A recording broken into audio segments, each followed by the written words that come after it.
Hey, it's Mazzy here, and this is a video on 25 great albums by women in this century. Since 2000 to now, we're in March 2021, and it happens to be March is International Women's Month.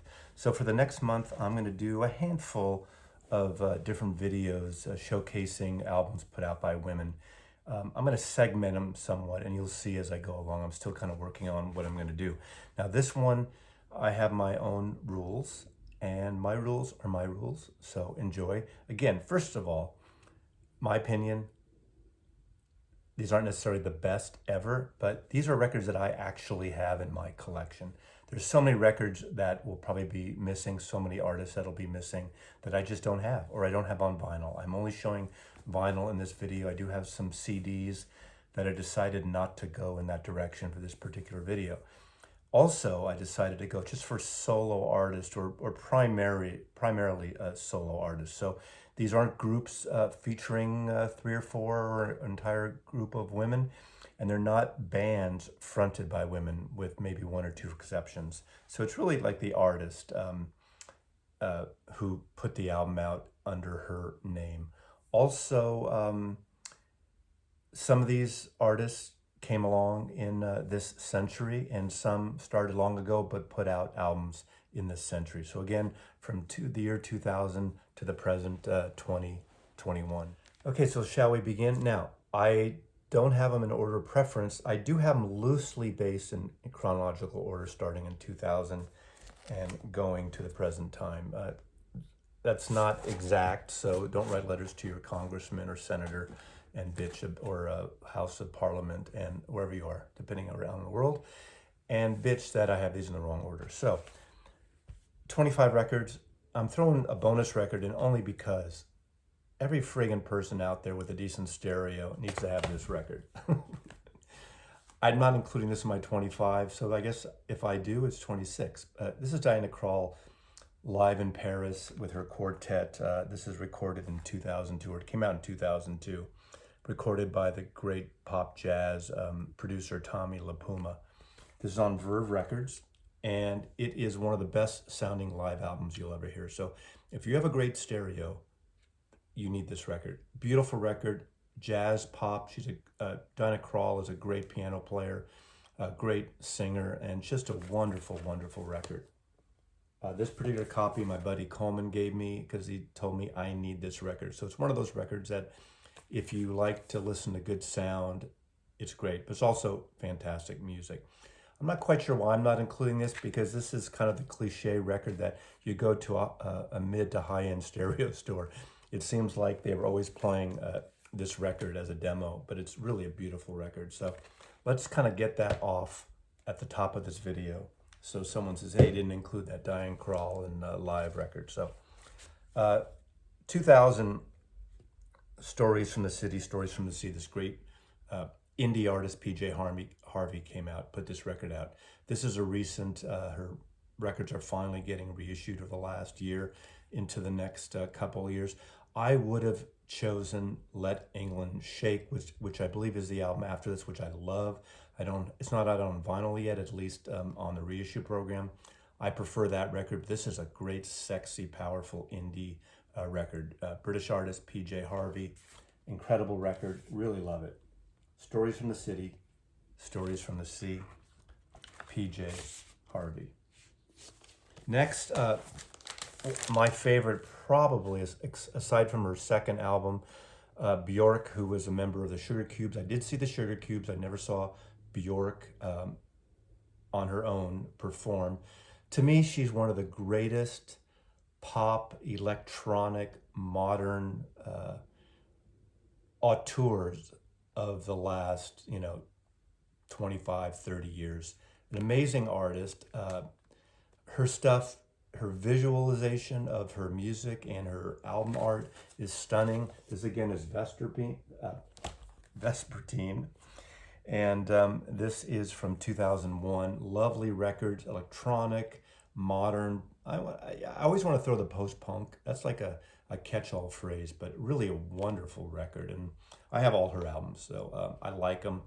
They're just a soundscape of aural textures that just are really beautiful to just let them go through you and not think about the song based, even though there are songs and she writes songs. There's something about the mood of her records and how the music kind of goes through just bakes your brain in a good way. So I love, in a way, electronic psychedelia, at least from my point of view. It's one man's opinion of a great record by that woman. I've showed on my channel a lot of these records, a lot of these artists. Sam Phillips, to me, is an amazing LA-based singer-songwriter, record maker. Her first record, she started out actually as a Christian artist, and in, I don't know, 1987 or 88 maybe, she did the incredible Wow, her debut on Virgin, produced by her then husband, T-Bone Burnett, who produced a lot of her records, including this one. This is Fan Dance. This is from 2001. It has that great production of organic, all kinds of string and percussive instruments that T-Bone Burnett likes to use in a lot of his productions. And her voice is just really kind of sexy and beautiful. Her stuff's melodic. Her songwriting is just really gorgeous. This is Fan Dance. Again, just reissued several years ago on vinyl, and I highly recommend it. She's one of those artists that I'll buy every record she puts out, no matter what. I think she's an incredible writer, and she's been producing her own albums now, and I still buy those. You can get them directly from her website. But Sam Phillips, Lucinda Williams, a great artist. Car Wheels on a Gravel Road is my favorite record. That is from the 90s. This is World Without Tears, and I believe this one, when does this one come out? 2003. Great record. It's got a little bit of soulful stuff in it with that song Righteously. It's almost like I don't want to say a little bit like a hip hop song, but not really, in her kind of country southern Texas style drawl. You know, again, I've said this many times, she sounds like she always has this warbly marble mouth vocal style, but really suits her. She's kind of a swampy musical country alt country Americana sound. The late Amy Winehouse. This is Back to Black, an incredible record. Everyone should have this record in the collection. You know these songs, you've heard these songs, or at least a lot of them. This is from 2006, I believe. And just a great, you know, what did she do? 2 total full albums and then some alternative and outtake things that came out posthumously. Incredible record. It's got to be in this collection, you know. Now, in this video, I don't have a lot of current Neosole, women Neosole records, and I don't have much pop, or hardly at all. A couple artists that cross over in the pop realm. It's just not my interest in terms of the pop thing. Every once in a while, I'll pick an artist out that I just love for whatever reason. I like the ones that come organically. So I'm throwing this one out, Amy Winehouse. One of the great writers. I think probably got into her records because Emmylou Harris covered it, but Gillian Welch, I could have picked any of her records at this point, but Soul Journey I have on vinyl. I think I have 2. They're reissuing her these great audiophile pressings of her work, and this is just a fabulous record, Soul Journey. There's a song, Look at Miss Ohio, which is a great song, and Wrecking Ball, of course, that was recovered by Emmylou Harris on the album that she did called Wrecking Ball. I would have included that, but that came out in the 90s, just before, like 95, I believe, or so. But this is a wonderful record, really well recorded, really well produced, highly suggested in the kind of folky country style, new folk. And just to follow up on it, speak of the devil, the great devil, this is the great album from 2005, I believe. And this is Red Dirt Girl. I think this is just reissued yet again. This is a 2016 issue of it on Nonsuch Records. Beautiful record. She started writing some of her own material. I know she had over the years here and there. This is just a really good record. Red Dirt Girl is a great song. Bang the Drums Slowly. It's got a great dirge-like feel, in a way of a perfect follow-up to Wrecking Ball, the Daniel Lanois produced record that she did. I love this woman. I buy everything she does. great country, but in a whole different vein. And really, I mean, these records are very moody and very beautiful records. So Red Dirt Girl, another highly recommended record. Of course, all these records are highly recommended if I'm showing them and I'm telling you about them and I own them. So there. Kate Bush, what can I say about Kate Bush that hasn't been said? Got into her in '78, my first trip to London, to England, hearing Wuthering Heights on the radio coming from the airport going into central London. I was gobsmacked. This record, 2005 record, I believe, this came out, and it's finally been reissued because for years this was really expensive and rare on vinyl. But Ariel, great like Stratocaster guitar. It's got a great mood to it. Her vocal range has come down somewhat since the early Wuthering days and her first several albums, but amazing writer, amazing producer, another auteur in the musical landscape of popular music. Look at these illustrations, paintings. Really just gorgeous, gorgeous. Has all the lyrics and there you go. So Kate Bush, a very, very favorite of mine, you know, all-time favorite. A record I did showcase on a recent New Finds video, and that's this wonderful record by Charlotte Gainsbourg, of course, the daughter of Serge Gainsbourg and Jane Birkin, French pop new wave artist, did some great records at a younger age also.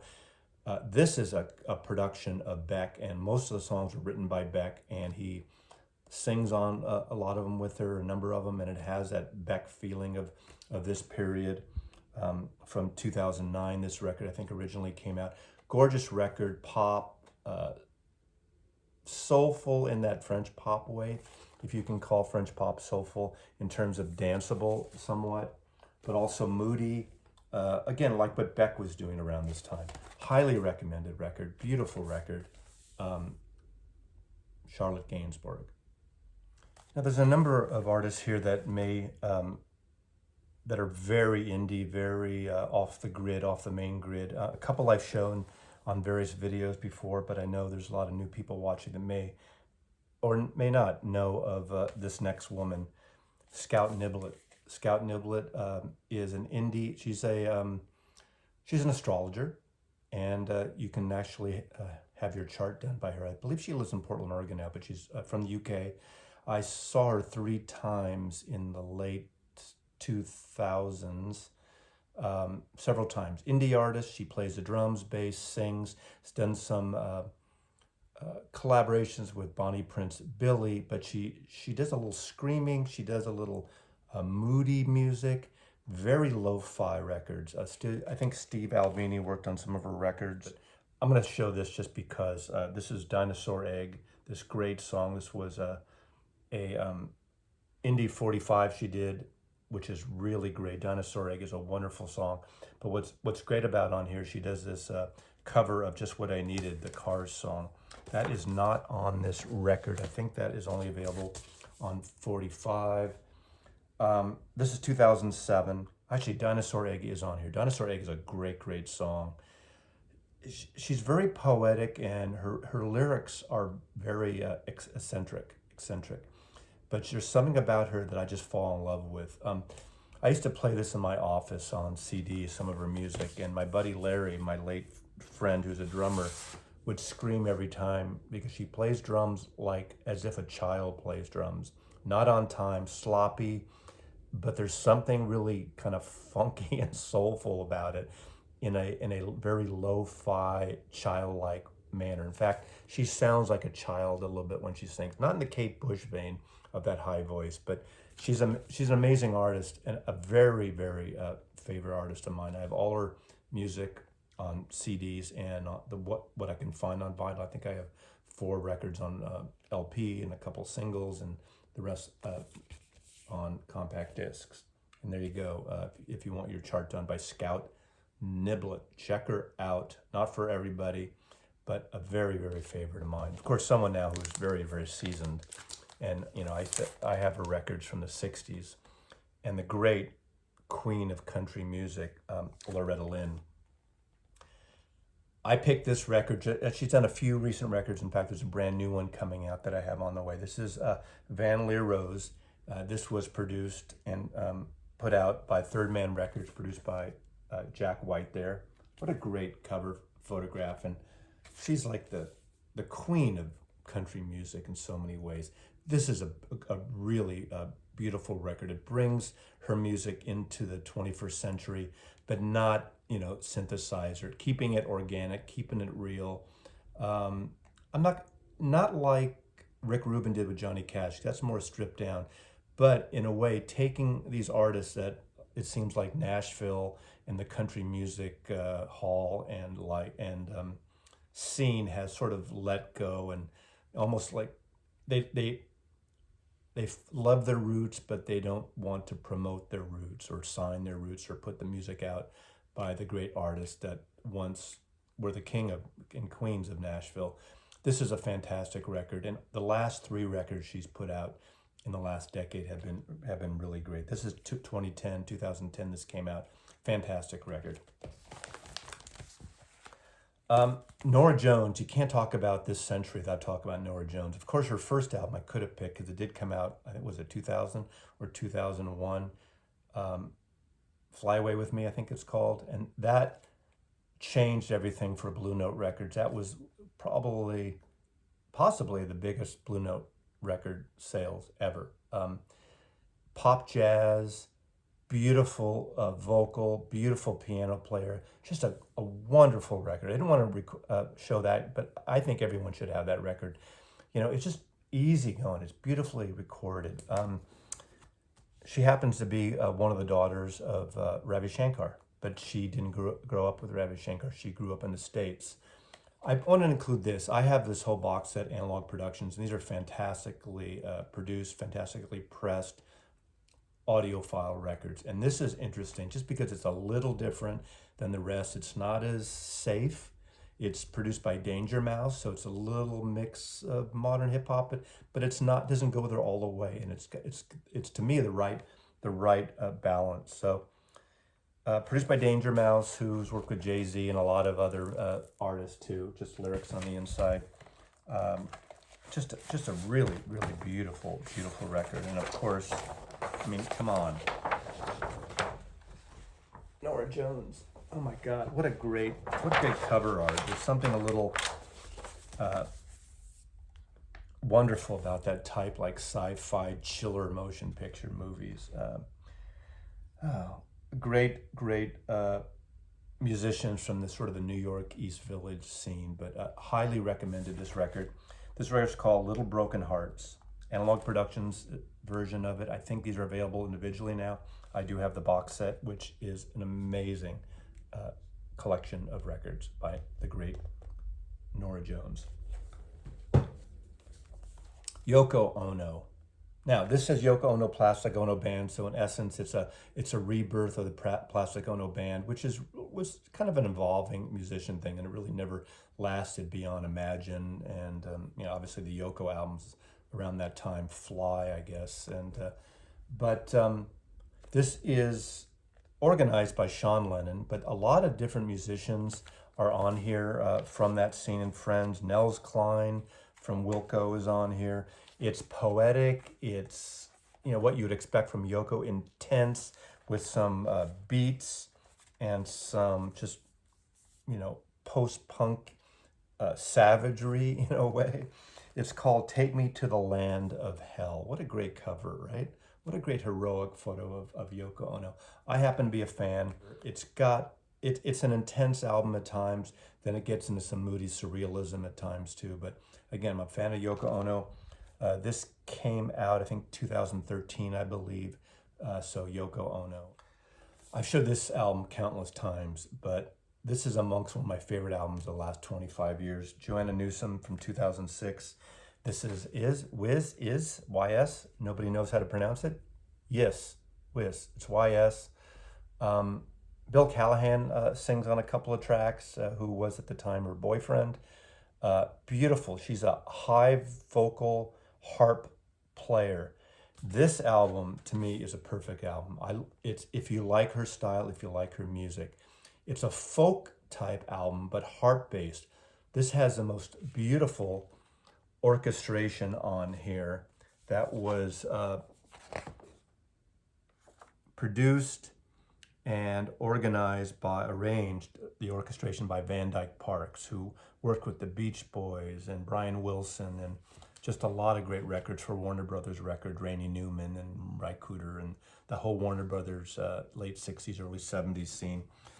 Part of it, the harp and vocal, the main harp and vocal part was recorded by Steve Albini first, and then Van Dyke Parks came in and added the orchestration, and it really worked. Some of these songs go on for a while. The opening song, Emily, is a gorgeous, gorgeous song. Cosmia, C-O-S-M-I-A, is my favorite song on here. But it meanders into this beautiful soundscape, beautiful, poetic, almost like, English traditional folk songs in her way. Great storytelling, but just gorgeous. Another aural sensation. Joanna Newsom, a very favorite record of mine from this century. Great female artist. 2006 or 7, I believe, this originally came out. Neko Case still is on and off a member of the New Pornographers. Great kind of country rock, soulish singer. Really belts it out. Strong voice. This is the first record that I got into her. I know I'm thinking this is her 4th or 5th record. I'm not quite sure of the order. Fox Confessor brings the flood. I was in New York in 2006 and 2007. I worked there for 2 months every January, February. I worked as local for my business. And this is one of the records I started hearing in a lot of bars and venues, and I just fell in love with this record. So I picked up the CD originally at the time at the Virgin Megastore in Manhattan. Hold On was the song on this record that just has a great Stratocaster guitar sound. Her vocal, it goes in a really beautiful way. I love this record. I can't tell you how much I love this record. I do have the Neko Case box set that this was included in, and all her records have some really interesting things. It took me a while to warm up to her initially, but once I got it, once it hit me with this record, and especially that Hold On song, I was hooked. I love Neko Case, so really great artist. Also, that same one of those same trips in New York, I picked this up. To me, this is the greatest album by Cat Power. It happens to be called the greatest for a reason. Great, sultry, soulful, raspy voice, not kind of like a modern day Dusty Springfield, a little more relaxed, a little more soothing, not as upbeat and poppy. The greatest here and lived in bars, got a lot of airplay on the indie stations. Beautiful record, beautiful cover. Cat Power, the greatest. Chan Marshall's her real name. Chan Marshall is Cat Power. There she is. And a record that I just recently showed in some great soul records of mine that I think is like a perfect record of this decade already, or last decade, I should say, is Beyonce's Lemonade. Tour de force, wonderful. It's just, there's so much packed into this record, so much beauty, so much soul, so much passion, so much production, but in a good way. Just love this record.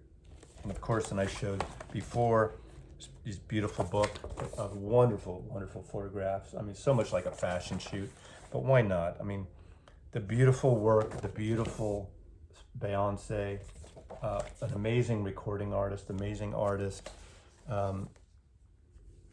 Beyonce, Lemonade, a great record of this century. What a great cover, right? Look at this artwork. Erykah Badu, Neosole. This is a record that she did sort of a comeback, but it wasn't like the big comeback after the series of albums she did before her hiatus. This, I'm thinking this came out, this is 2016, came out of Motown Records. This, she got hooked up with this producer friend of hers and worked on this record as sort of a mixtape. It's very lo-fi. It's very home recording. It's not as produced as some of her earlier records, but it's a really cool record. Very vibrant, very obviously soulful, and gorgeous. Just really funky and beautiful. So this is 2015, actually, it came out. And it's co-produced with Zach Witness. Love this record, love that cover, but you can't use my phone, And it almost sounds exactly like that title, and it's really a good record. So Erykah Badu, but you can't use my phone, with great cover artwork. Right, St. Vincent. This is Annie Clark. Annie Clark is St. Vincent. This is Mass Education. Came out, 4 years ago or so, 4 years ago. Beautiful record. She is an amazing guitar player. Seek out her version of I Dig a Pony, the Beatles song, the John Lennon song. She does a solo version. It's on YouTube. There's a couple of versions of it. Great guitar player. She even has her own signature Music Man guitar, which is amazing. Beautiful record, beautiful, interesting artist, powerhouse, great songwriter. I got into her a little backwards. I got into her because of that collaboration album she did with David Byrne, which is a fantastic records. But I think she's an important artist from the last decade. She has a new album coming out very soon, the next several months.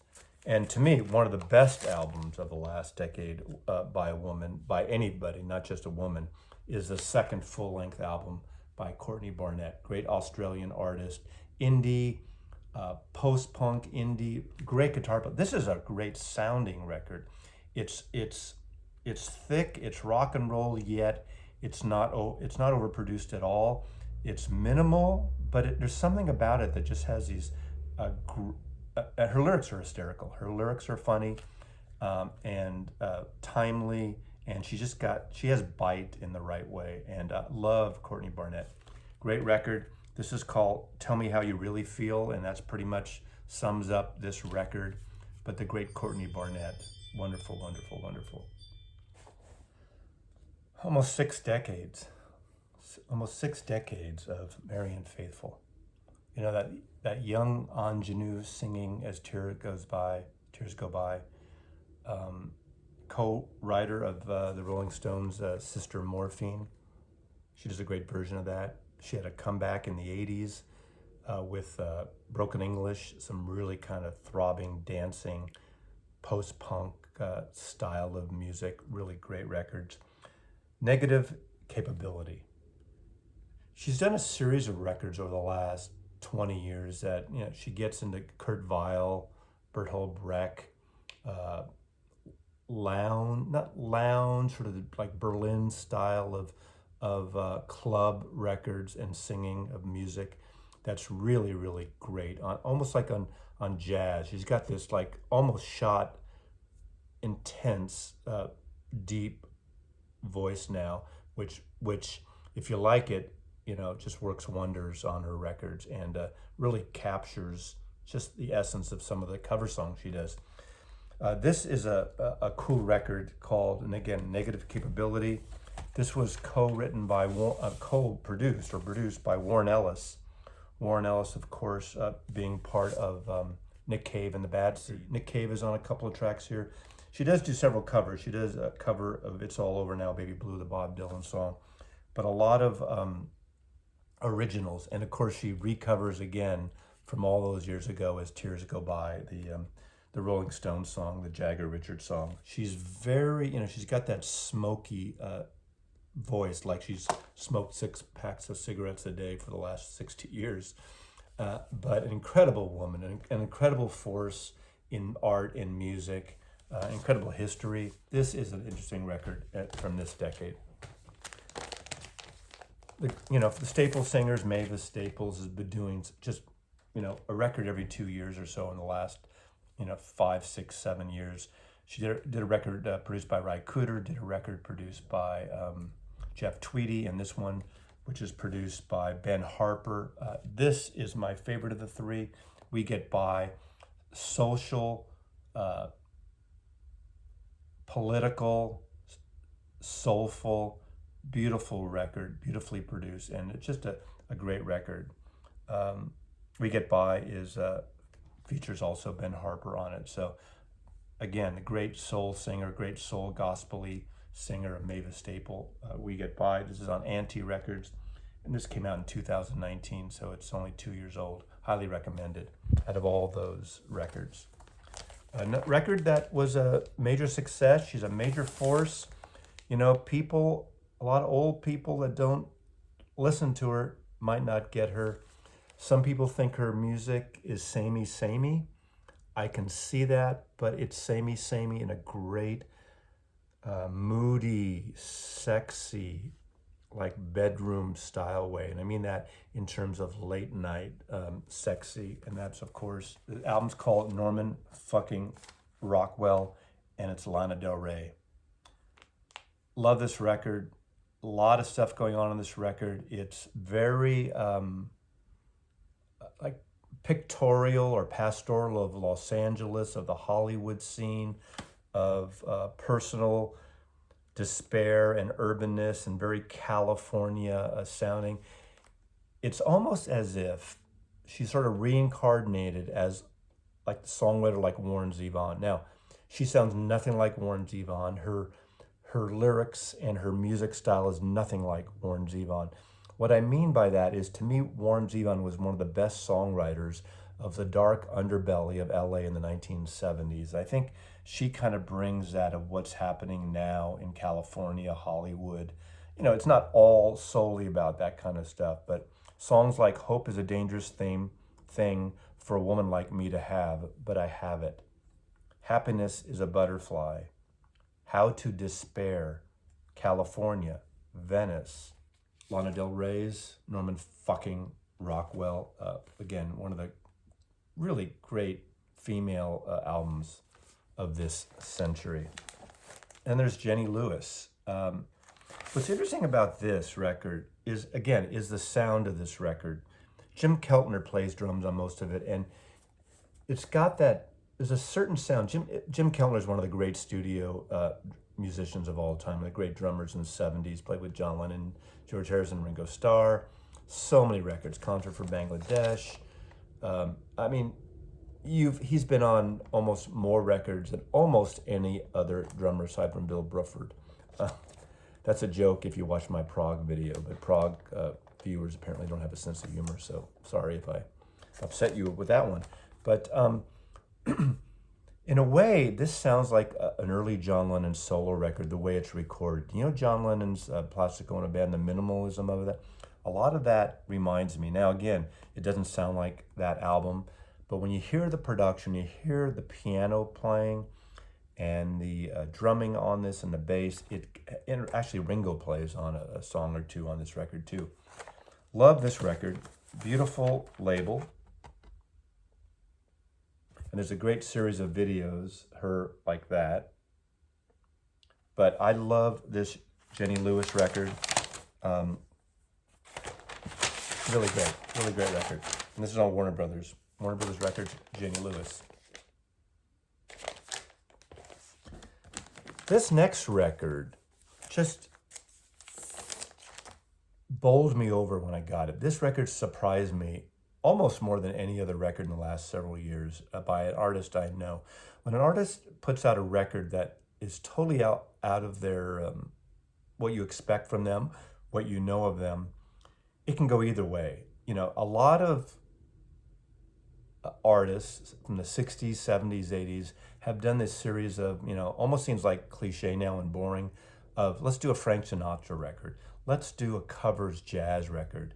Let's do the standards record of, Cole Porter, everything from Rod Stewart to Paul McCartney to, Harry Nilsson actually pulled it off in the 70s with a little touch of Schmielson in the night. That's amongst my favorite. Great record. Nelson Riddle, I think, might have orchestrated that. But this record comes at some of these cover songs in a whole different light. This is Chrissy Heine, obviously Chrissy Heine from the Pretenders, Valve Bone Woe, with the Valve Bone Woe Ensemble, which is curated, orchestrated, arranged by her brother. and it's a jazzy ensemble that is a little avant-garde, a little out there, not your typical jazz scene and not your typical pop jazz scene. Of course, it's a beautiful cover, reminiscent of everything from the early Columbia records, like jazz records like Time Out and Dave Brubeck. She does covers of Caroline No, the Beach Boys song. Naima, Coltrane does that song. Wild is the Wind, the great song by Nina Simone, which was also covered by David Bowie.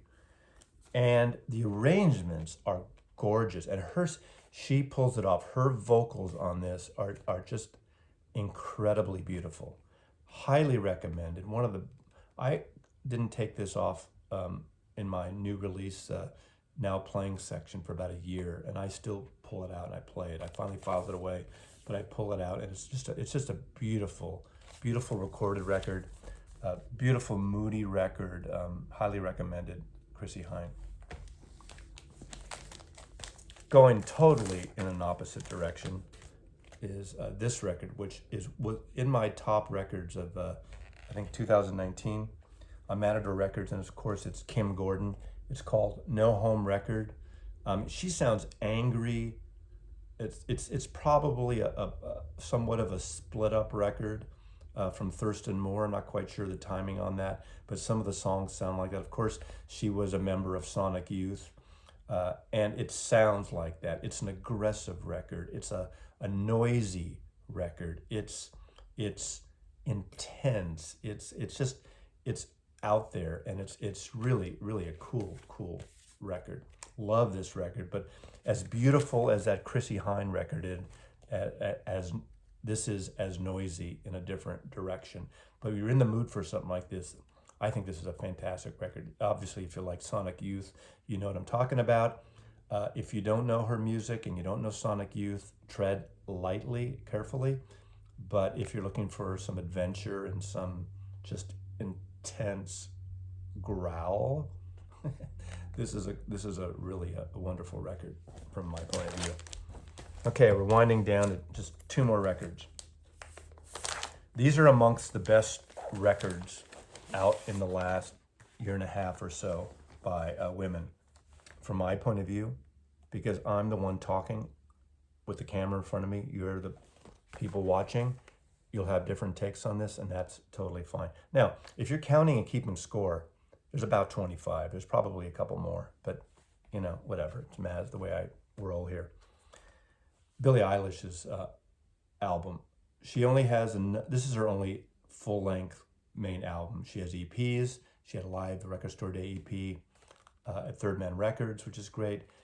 This is co-produced by her brother Phineas, produced by her brother Phineas, recorded at their house. She's the real deal. Those of you who don't listen or haven't really listened to her or followed her think she's another manufactured pop star. She ain't. She is amazing. This is pop, but it's soulful, it's hip-hoppy, it's modern without being cliche modern. It's very original, and it's very catchy at times. 18 years old, 17 probably when she recorded this record, I think. Am I right? When We All Fall Asleep, Where Do We Go? That's the name of the record, and it's a beautiful record. Highly recommended. Believe the hype. It's great. Just love this record. Again, I played a lot. It's one of the finest records of the last couple of years. And I'm going to end with a record that was my number 2 favorite record in 2020, and an artist who I could have picked a handful of her records. I think her first record came out in the 90s.